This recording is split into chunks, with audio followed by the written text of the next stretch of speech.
No cow, no cow, no cow, no cow.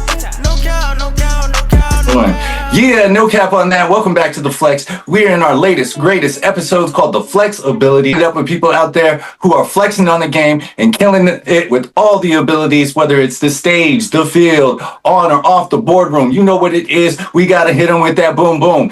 Today, it is many trades, a master bag. I'm going to let you tell a little bit about yourself, but thank you for joining the Flexibilities today. Joshua, why don't you go ahead and let us know who you are and a little bit about your introduction. Oh, man. So, town, actually, Roswell, New Mexico. We're known for aliens. Roswell. We got Yeah, if you look them up, they're not related at all. There we go. So that's where I'm from, man. Moved out to Texas for a while, did my thing up there, came back to Albuquerque, do some music, do some film, and it's been great. Always know about the next either production you got dropping or big thing that you got dropping. I know you was killing it in the music. Was Mind Your Own Music? Yeah, so we had Mind Your Own Music, which was a clothing brand, and before that, we did music. But man, I don't know, I never felt comfortable. People are like, oh, do you sing? Do you play instruments? I'm like, well, we rap. Yeah, but that's the time where like everybody was, and it's kind of like now where, or maybe not too long ago, where everybody was a fighter. 90% of them weren't any good. Right, absolutely. But like, yeah, of course you're a fighter, right? Let's just like back, like you of course you rap. And so for whatever reason, man, we did it. It was solid. We got some regional play. We did shows all over.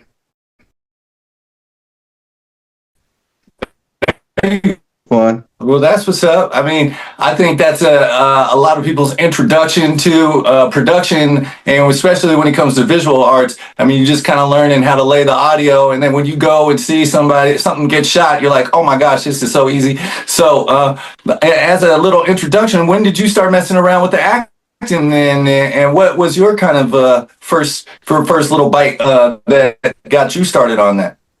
Man, so that's kind of a funny story, because there's people who've been working at it for years and really kind of struggled with it. And that's just kind of, I got into it was, right. I was working at Kirtland Air Force Base, and they were filming Better Call Saul, and they were doing a scene that required some MPs and some other things. So they sent this out. And it was through all the agents in Albuquerque, and they opened it up to the Air Force Base as well. Hello. And at this time, I had zero acting experience, never took a class, never watched a YouTube video, didn't have headshots. Right. And this was before COVID, so everything was live. You go in and you'd audition in front of people. Yeah. So the chances of me landing that were almost zero. But like, hey, this is cool. This is something I've been wanting to do. The opportunity is going to present itself. You got to show up. You got to show up to win, right? Right, exactly. So they're like, send some pictures in, and we'll call you if we think you fit a role.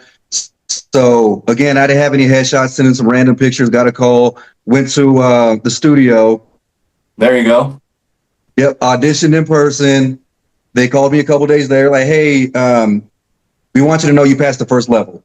They're still got to go through Albuquerque, but after Albuquerque, we're going to our LA talent. Okay. Right. So I was like, okay,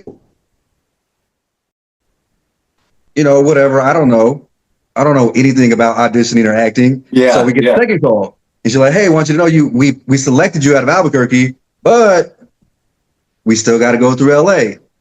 Oh man. There you go. And LA, they're the big dogs, right? So yeah, exactly. So their actors come in and they're a little more polished, and I guess, right, and all that. So, yeah. I mean, it's an experience. It's a journey. But yeah. And so I was like, okay, cool. So like, if you don't hear back from us, we went a different route, and then got the third call. Damn. And they're like, yeah, hey, you went to LA, and they liked you, and you're the selection. Perfect. Oh, my man. And talk about luck. There you go. That's a lotto. So yeah, and that's how I ultimately got in, and that was on Better Call Saul. That was period. You never did no plays back in high school or nothing? So no, I didn't do any plays. All right. I mean, that's a winner right there. If you're going to be the first time to have to play, hit a home run. Stepped up. And so I'd been on set before, but as an extra. Right. And that's cool, but there's a big difference. Oh, absolutely. And I say that because when you auditioned and you're the talent, that's their term, not mine. Right. Yep. They treat you, it's night and day. Oh yeah. It's night and day. You an extra, you're like cattle out there, bro. Like they're like, oh, my man. We need over here, whether it's burning hot outside or if it's freezing. There's like all the extras. We just need you guys over there. Just stand in the corner, be quiet. You know, right. Coming out. Right. Yeah. No, I 100% feel you, my man. When I first moved out here, touchdown, I did a little bit background work. I'm not going to throw no productions under the bus, but the worst production I did, I was a background, and they gave us peanut butter, bananas, and bread to eat, straight up. And there was like 50 of us back there, and they're like, here's these peanut butter bread sandwiches. And I was like, dang, this is crazy. But then a couple of years later, I did... it was after Better Call Saul had won something, and I was doing background on it, and I heard they got, you know what I mean? Because the food was way better than the banana sandwiches. So yeah, I know what you mean, my man. I know what you mean. Well, you've had some other high-profile roles. Let's talk about the cleaning lady. How'd you end up bumping into that one? So, again, kind of a funny story before the cleaning lady started is Tina Presley, which shout out Tina. That's my agent. She's phenomenal, man. Love Tina. Hello. We used to work out at Define Fitness together. Okay. So, well, not together, but like we would see each other there and we would talk, right? This is before she was in film, way before I was in film. And after the Better Call Saul thing, I decided to go to an acting class. I'm like, hey, look, I must be decent at it. Like I beat out all these actors who know how to act, right? In local and Cali. So I was like, I'm going to take a class. So I signed up for a class. We went day one, and then COVID hit. It got shut down. I still to this day haven't finished that class. Yeah. So, but in that, the first day, I met someone who I call a good friend now. This guy, his name was Adam Ford. And we were talking, and he was like, oh, what do you do? Do you have an agent? I was like, nah, I had this role for Better Call Saul. You know, it was random. I auditioned. I don't have anything. And he's like, well, let me see if I can plug you with my agent, Tina. Oh, nice. And I was like, Tina, I know Tina. Right? So, nice. So he reached out to her, and she's like, well, what's he doing now? He was like, oh, well, you know, he's working over here. He's doing this, he's doing that. He's busy. And she's like, oh, is he looking for a rep? So again, I just kind of fell into that. And I was like, looking for a rep. So long story short is she ended up picking me up, and she's like, this is what you need to do. Go get your headshots, take a class, which I still haven't taken a class. But yeah, don't let her know. The experience and the auditions, I've progressed so much. I still need to take a class. I need to, right? But I know I've progressed so much, and I can tell just from the audition tapes and everything like that. But to the cleaning lady, that was an audition they sent out, and I ended up, you know, kind of same process. Ended up getting that. And the funny thing about that is that ended up being, I think, 3 episodes, and it was only supposed to be 1. So, So that's nice. Man, it's just blessings and favor. They called Tina back, and Miranda Kwok, the writer. I hope I said her last name right. Miranda's fantastic. Right. She created the cleaning lady, as far as I know. And after the first scene, you know, when they called me back, I was there and I was able to talk to her on set. She's like, you know, I wrote your character back in. Oh, nice. Yeah. Nice. Like, I really liked what you did. I liked your look. I liked all this stuff. So I made a point to write you back in. So I was like, there you go. Thank you. Yeah. Thank you. Man, that's just really going with the momentum and going with what feels good. And if it's right, I'm a big believer that, things will fall into place. You got to force it. You ain't got to make things happen. They just start to fall on the line. And it sounds like that really works out for you. I know you had to play officer on The Cleaning Lady. What was that like? You cool snatching up immigrants? What's up? Hey man, look, it's a role, right? So, you do what the script says, and there is some limitations to where I'm like, okay, these are my boundaries. I won't go past this. Right. But in that, it was a role, and I think it's realistic. So, and it wasn't necessarily about my role was, it was kind of about immigration, but it was more about like, they buying you off. We just letting some things slide. Right. More with the narcotics than people. Right. Yeah. That's not crazy. to say that that's good or bad or right either. Right. But and then what's I know you got something new on the horizon from Netflix. Can you speak on that, or you gotta keep that on the low for right now? So the Pulse? Yeah. There you go. So yes, so Pulse, so that dropped, and I haven't seen it. And this is a funny thing about me is I haven't gone and watched any of the episodes I've been in on any of these series. Right. So people will sometimes send them like clips to me or pictures of it, but I've never went back and watched anything that I'm in. Yeah. Okay. Was that a fun production? Was that a fun production? Which one, Pulse? Yeah. Yeah, Pulse was cool, man. Netflix treats you really good. We came in. That one was different though because it was very dramatic. The scenes that I was in, I played Julio's father, and Julio, spoiler alert, ends up passing. Oh man. And it was a great experience because it was a lot of growth. I've never had to be that. I'm not an emotional person in general. Right. Or at least I wasn't until this past year. A lot of been a crazy year. And, so this year's definitely been different. But even with that episode, man, it was so dramatic at the end, and I think that's how the series ended. Oh man, okay. Is with the Julio passing and the doctor coming out and telling me and my wife on the show. Oh damn. And she hysterically breaks down. She just lost her son. I have to comfort her, hold her. Yeah. But that's crazy. Yeah, no, I never had to do anything like that as far as, the acting and nothing. So normally you only portray yourself in those happy-go-lucky situations. No one's really like, all right, I'm going to fake cry today. So. Yeah. And it's easy to be like happy or mean. Right. It's easy. They're like, hey, you kind of the a-hole type dude, and you're very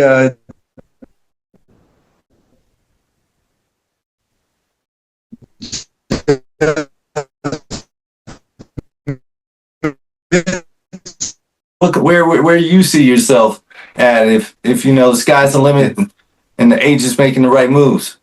Oh man, so just off nostalgia, Star Wars. Oh yeah. Right. So just off nostalgia, anything in that. Right. That'd be amazing. Marvel, of course, anything in that, talking superhero roles. I don't know how many Hispanic superheroes there is in Marvel, but hello, you gotta have your first. Yeah, so well they got the one that's working with Captain America now.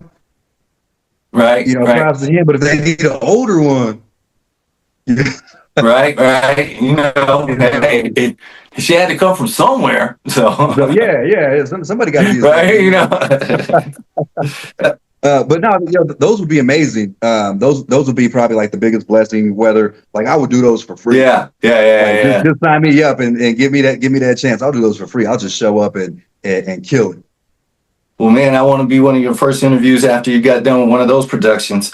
What advice would you give to somebody else trying to get started in either acting, production, the clothing, just anybody And don't say just do it. I know because that's you. You type of just do it. But let's bust it down a little bit. What other advice you got for the youngins?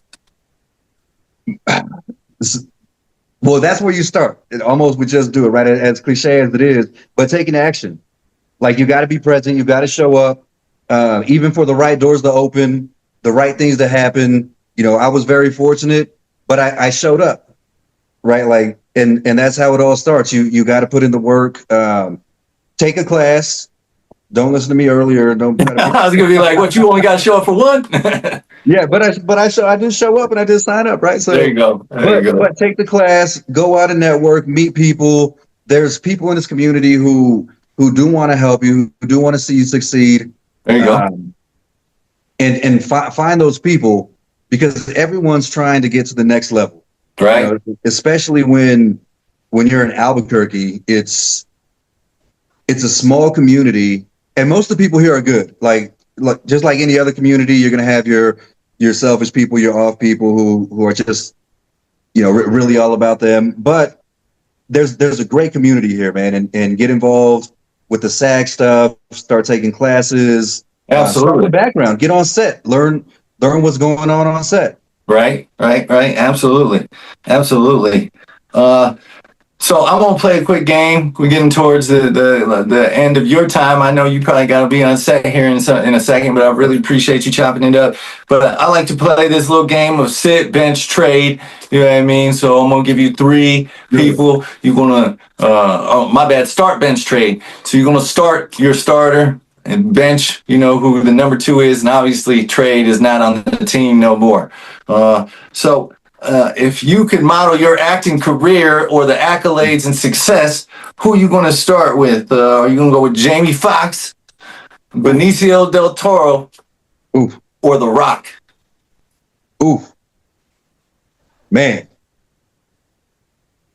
So starting, I got to go with Jamie.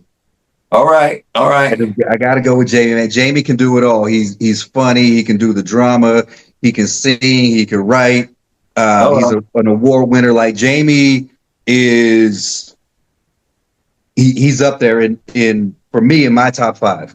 Right. Like Denzel might be my GOAT. Like that might be my Jordan. Right. But he up there. Yeah. Jamie's up. Jamie's so talented. Yeah.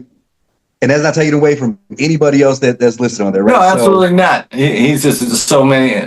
Go ahead, though. We'll circle back. Jamie, I think Jamie would be like my LeBron. Right. LeBron can do everything. Right. Right. He can play point guard. He can play all the way up to 2, 3, 4, and center. Hello. Yeah. So that's Jamie. Jamie's the Swiss Army knife. He can do it all, and he'll bring the championship. Right. Right. And then we got The Rock and Benicio. That one's hard for me because I think Benicio is the better actor. I'd agree. But The Rock's charisma, star power, and everything that he brings to the table, man, it's so special. It's up there. Right. So if we're talking like in basketball terms, The Rock to me is like, let's say, Vince Carter. There you go. Okay. Like he's going to take you there. You're going to make money. People love seeing him. Vince Carter was just the greatest show alive at the time, right? Right. He was doing just phenomenal things, and everybody gravitate toward him, and they wanted to see him. So to me, that's The Rock. Right. Yeah. And so with that being said, I'm going to trade The Rock. Oh, The Rock is gone. The Rock is gone.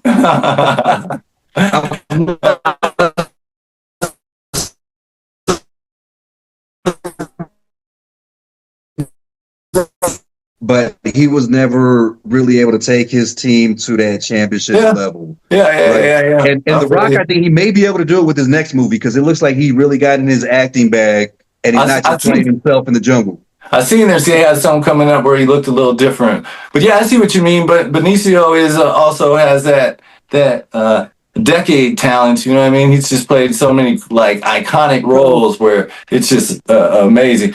But I picked Jamie Foxx on purpose because you remind me of the Latino Jamie Foxx out there. You know what I mean? You do the acting, the singing, the production, the clothing. So Just again, trophies to you, man. You've ever written any productions? You ever going to be the man behind in the acting world? Where is that on your radar at all? So yeah, man, we actually wrote a full length that I need to go back and touch. It's called Glove Game. Okay. And it's about two Mexican fighters, which happen to be brothers. Oh, nice. They're close in age, right? So one grows up, he becomes a champion. The other one grows up and becomes the number one contender. Yeah. Nice. Yeah, so there's a lot going on within the family, within the world, within the media about these brothers in the fight and who's going to be the champion.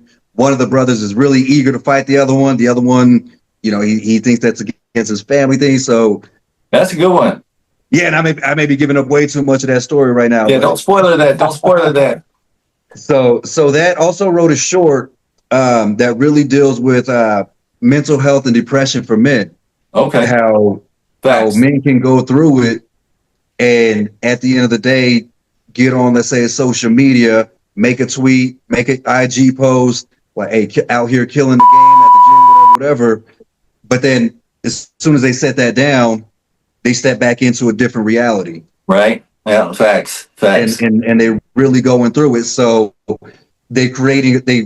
I think I'm gonna say what we do as men is we create a perception of it's always all good, even when it's not. So I did write a short about that. And, I like that. Yeah. And looking to get that done so we can get that out there and hopefully do some good with that. All right, my man. I mean, both of those sound very interesting, intriguing. I look forward to seeing the product there. Is there anybody, sky's the limit, resources, unlimited? Whose story would you like to tell? You know what I mean? Oh, as far as like me portraying somebody or if I'm on the production side and say, oh, this is a good story right here. I would say more the production, you know what I mean? If there's ever been a story where like, man, I should make a movie out of that one of these days. You know what I mean? Well, I don't know if that's crossed your path, but you just a creative guy. Absolutely. And it's actually really close to home and it's a great story. So it's, I have a cousin, his name is Mike Smith. Okay. And I think, and he's doing probably his final tour. He's a professional jockey who won the Triple Crown. Oh, damn. Okay. Yeah, so he's one of the most famed and historic jockeys of all time, and he's still racing. He's in his 50s. That's sick. That is a story right there. Yeah, my man's from like Dexter, New Mexico. Oh, really? Which is a population of like 14. Yeah, for sure. And he made it out of there. He's won over 5,000 races. Dang. Yeah. All of the mains here, the Kentucky Derby, the Preakness, the Belmont, he won them all in 1 year, and he's won them all multiple times as well. Right. Did you watch the Derby last weekend? So, man, I had a commitment that I had to be at. I missed. Oh, okay. I had journalism. He was racing. Was he? That's what's up. Yeah. That's what's up. All right, so and then I would love to tell his story, man. He has a phenomenal story. Well, now someone out there, bam, Josh is all about those golden opportunities. So let's put one of those together for my man and then make that a production underneath the belt as well. I think that'd be amazing. You was chopping it up back and forth, bam, with all the basketball analogies. You are at the Flex. Why don't you give us your pick for the NBA Finals, my man? Oh, man. My pick for the Finals and the champion has recently changed. I think everybody's has. So, because there's only one team that's been dominant. Right. And last year, and I'm old school. So I'm like, until you show me that you can win or show that you can win in the playoffs, I'm not buying in. Right. But man, those OKC right now, man. They were mean last night too. They were pissed off. They were awake. They were engaged. It was a problem last night. So it was definitely a problem. And with Steph getting his hamstring, who knows what's going to happen there? But I don't think Minnesota has the firepower. Boston's over there struggling. And man, so I'm like, OKC look like they could just run right through right now. Right. Yeah. So Denver needs some rest. I'm a believer. They became a believer. I think that's a good pick, my man. I like that. I know you were short on time, so I'm going to let you get back into whatever else you need to get to for today. But go ahead, continue crushing the game. I really appreciate you stopping by the Flexibilities. Why don't you drop the socials where we can find you at, and we'll catch up with you in a couple months, my man. Yeah, so I got rid of almost all my socials. I have an IG, and that's just I am Joshua Nathaniel. All right, there we go. I'll make sure to put in the comments there, my man. But once again, trophies to you. Keep killing it with the Flexibilities. Not everybody's able to go ahead and do what you do. So keep being an inspiration from the young to the old and everybody else who don't know. It is my man, Joshua Melendez, the actor, everything in between. Continue doing what you do, my man. Props to you. Hey, man, much love, brother. All right. Talk to you later. Later.